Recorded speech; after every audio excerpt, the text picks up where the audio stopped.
दोस्तों इस वीडियो में जीके के जो महत्वपूर्ण वन लाइनर हैं उसको कवर किया गया है। तो इस वीडियो में आप बने रहने का प्रयास कीजिए। सब महत्वपूर्ण जो फैक्ट है वो भी इसमें लिए गए हैं। तो शुरू करते हैं।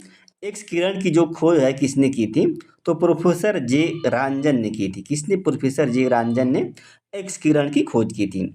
और पराबैंगनी किरण की खोज किसने की थी? तो रीटर ने क्या है, पराबैंगनी किरण की खोज की थी।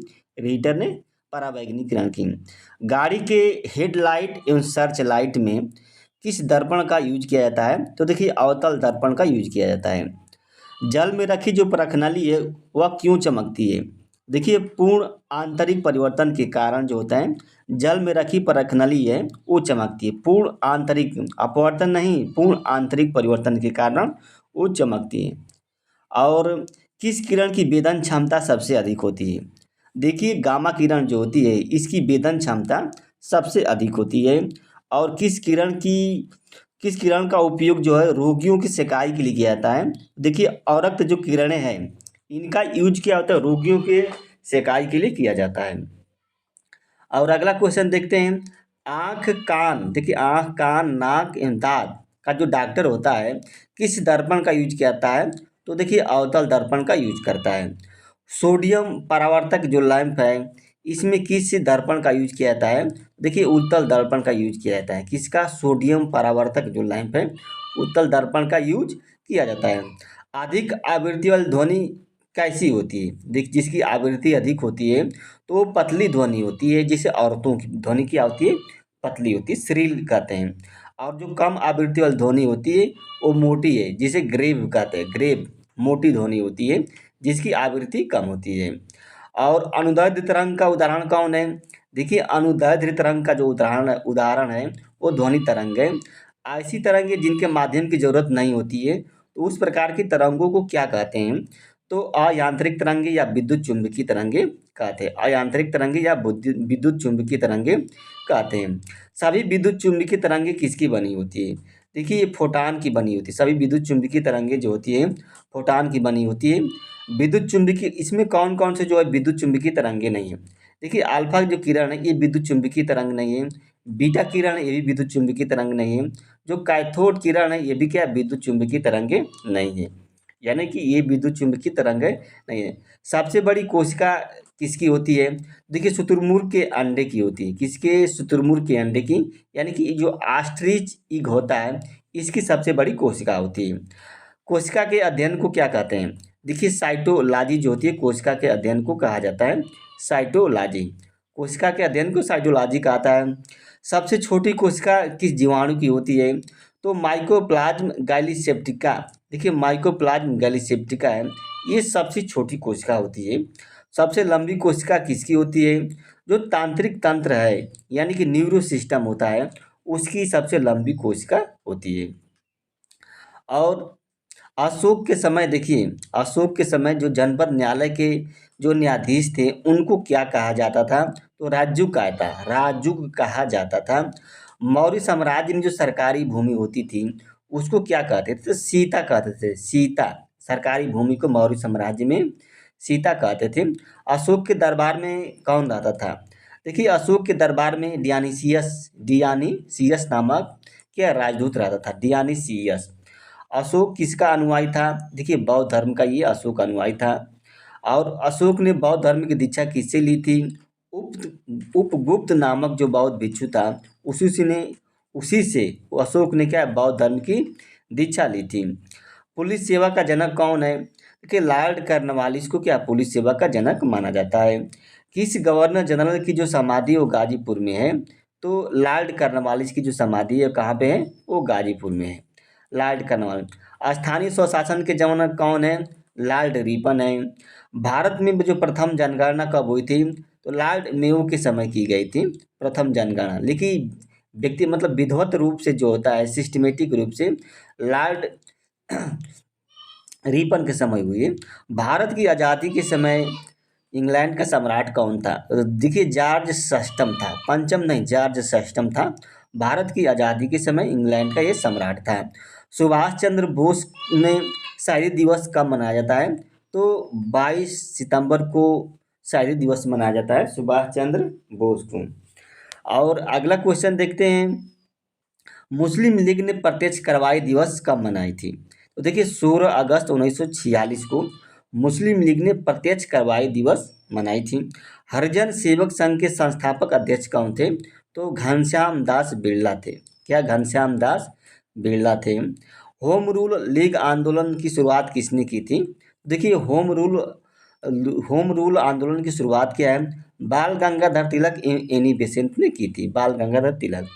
1857 का जो स्वतंत्रता संग्राम हुआ था, इसकी शुरुआत मेरठ से हुई थी। क्या? शुरुआत कहाँ से? मेरठ से हुई थी। बंगाल का विभाजन किसने किया था? देखिए लॉर्ड कर्जन ने क्या बंगाल का विभाजन कर दिया था।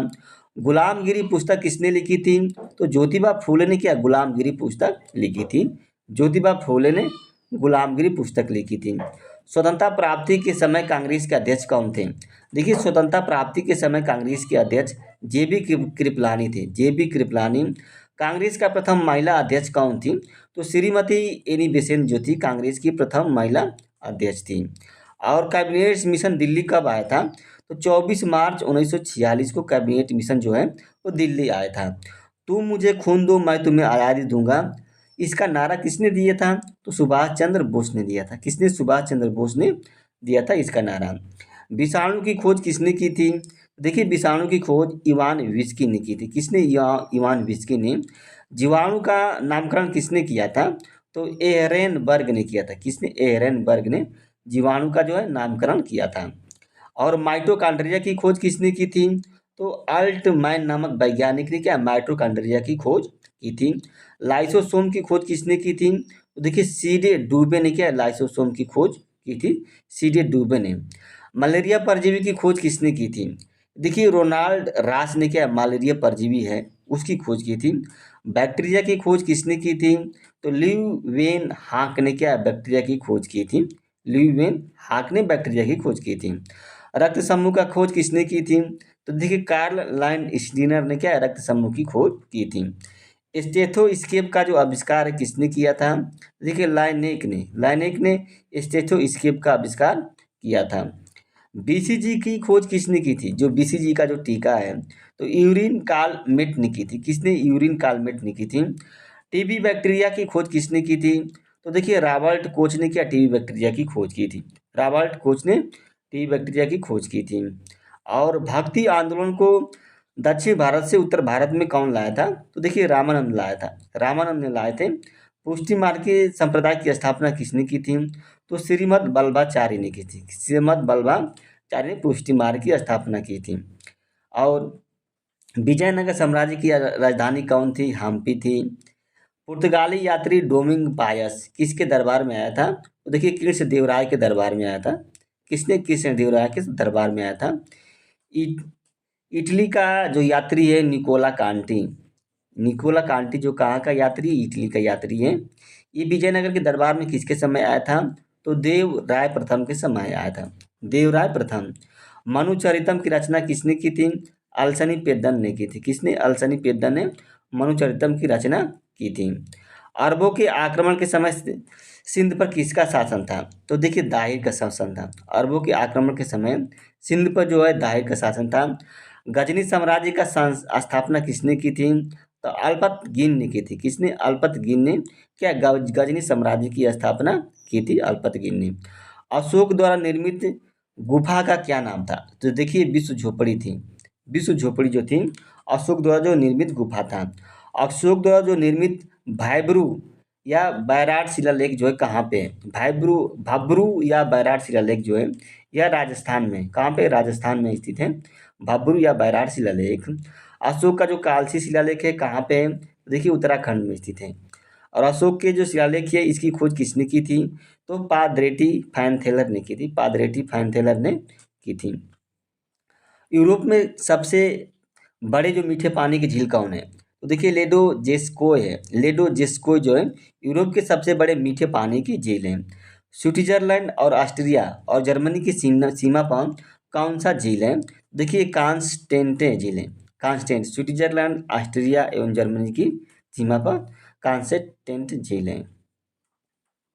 रोम शहर किस नदी के किनारे बसा है? देखिए रोम शहर जो टाइबर नदी के किनारे का है तो बसा है। वेनिस शहर जो है वो किस नदी के, तो देखिए पो नदी के किनारे बसा है वेनिस शहर। ये दोनों इटली में शहर हैं। इटली में हिमालय की तरह कौन सा पर्वत है, देखिए आल्पस पर्वत है इटली में हिमालय की तरह। डोबर जल संधि किसको जोड़ती है, तो देखिए इंग्लिश चैनल और जो उत्तरी सागर है उसी को क्या डोबर जल संधि जोड़ती है। डोबर जल संधि। जाड़े में वर्षा किस जलवायु में होती है, देखिए भूमध्य सागरीय जो जलवायु होती है वहाँ पे जाड़े में वर्षा होती है। फैशन की नगरी किसे कहा जाता है, तो पेरिस को फैशन की नगरी कहा जाता है। पेरिस को फैशन की नगरी कहा जाता है। यूरोप की सबसे लंबी नदी कौन है, देखिए वोल्गा नदी जो है यूरोप की सबसे लंबी नदी है। डोबर जल डमरू किसको जोड़ता है, यूनाइटेड किंगडम एवं फ्रांस को जोड़ता है। यूनाइटेड किंगडम एवं फ्रांस को जोड़ता है डोबर जल संधि। फ्रांस की राजधानी जो है पेरिस किस नदी के किनारे स्थित है, तो देखिए सीन नदी के किनारे स्थित है, सीन नदी के।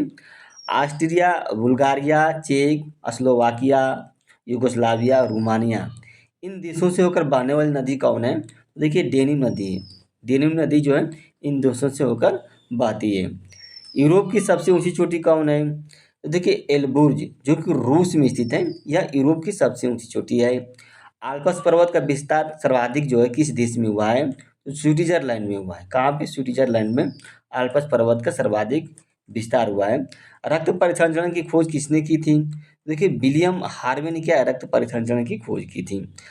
लार में कौन सा एंजाइम पाया जाता है, देखिए लार में टाइलिन और लाइसोजाइम नामक एंजाइम पाए जाते हैं। लार में टाइलिन। और इंसुलिन के अल्प स्रावन से कौन सा रोग होता है, तो देखिए मधुमेह रोग या डायबिटीज जिसे कहते हैं, इंसुलिन के अल्प स्रावन से रोग होता है। और इंसुलिन के अति स्रावन से यानी कि उसकी अधिकता से हाइपोग्लाइसेमिया नामक रोग होता है। कौन, हाइपोग्लाइसेमिया नामक रोग होता है इंसुलिन के अति स्रावन से। मनुष्य के रक्त रक्त में जो भिन्नता होती है इसका कारण क्या होता है, तो देखिए ग्लाइकोप्रोटीन होता है। ग्लाइकोप्रोटीन के कारण जो मनुष्य के रक्त है वो भिन्न होता है। लाल रक्त कणिकाओं में जो होती है पाया जाने वाले ग्लाइकोप्रोटीन को क्या कहते हैं, तो देखिए एंटीजन कहते हैं। लाल रक्त जो कणिकाओं में पाई जाती हैं, और एक प्लाज्मा में जो पाया जाता है उसको एंटीबॉडी कहा जाता है। विभवांतर को मापने के लिए किसका प्रयोग किया जाता है, देखिए वोल्ट मीटर का प्रयोग किया जाता है विभवांतर को मापने के लिए। और एक आदर्श वोल्ट मीटर का प्रतिरोध कितना होना चाहिए, अनंत होना चाहिए। वोल्ट हो जाता है, एक आदर्श वोल्ट मीटर का जो प्रतिरोध है वो अनंत होना चाहिए। विद्युत धारा मापने के लिए किस यंत्र का यूज किया जाता है, देखिए अमीटर का यूज किया जाता है। एक आदर्श अमीटर का प्रतिरोध कितना होना चाहिए, एक आदर्श अमीटर का जो प्रतिरोध है वो शून्य होना चाहिए। शून्य होना चाहिए एक आदर्श अमीटर का जो प्रतिरोध है। विद्युत परिपथ में जो ऊर्जा होती है क्षय होने की दर को क्या कहते हैं, ऊर्जा के क्षय होने की दर को क्या कहते हैं, तो इलेक्ट्रिक पावर कहते हैं, विद्युत शक्ति कहते हैं। विद्युत शक्ति यानी कि विद्युत ऊर्जा के क्षय होने की जो दर है। विद्युत शक्ति का मात्रक क्या है, वाट है। वाट जो होता है विद्युत शक्ति का ये मात्रक है। और विद्युत प्रतिरोध को किससे मापा जाता है, देखिए विद्युत प्रतिरोध को जो है ओम मीटर से मापा जाता है। ओम मीटर से मापा जाता है। फ्लोरोसेंट लाइट में जो चोक है उसका प्रयोग किस लिए किया जाता है, प्रतिरोध को कम करने के लिए किया जाता है। जो चोक होता है उसका यूज जो होता है प्रतिरोध को कम करने के लिए किया जाता है।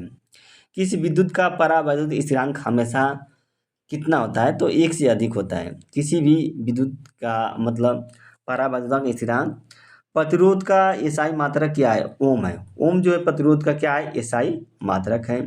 ओम प्रतिरोध। आकाश का नीला रंग किस लिए दिखाई देता है, देखिए प्रकाश का जो प्रकीर्णन होता है इसी के कारण जो है आकाश का नीला रंग दिखाई देता है।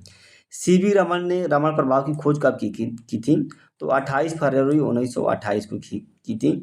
और इसी दिन क्या आता है, राष्ट्रीय विज्ञान दिवस मनाया जाता है 28 फरवरी को हर साल।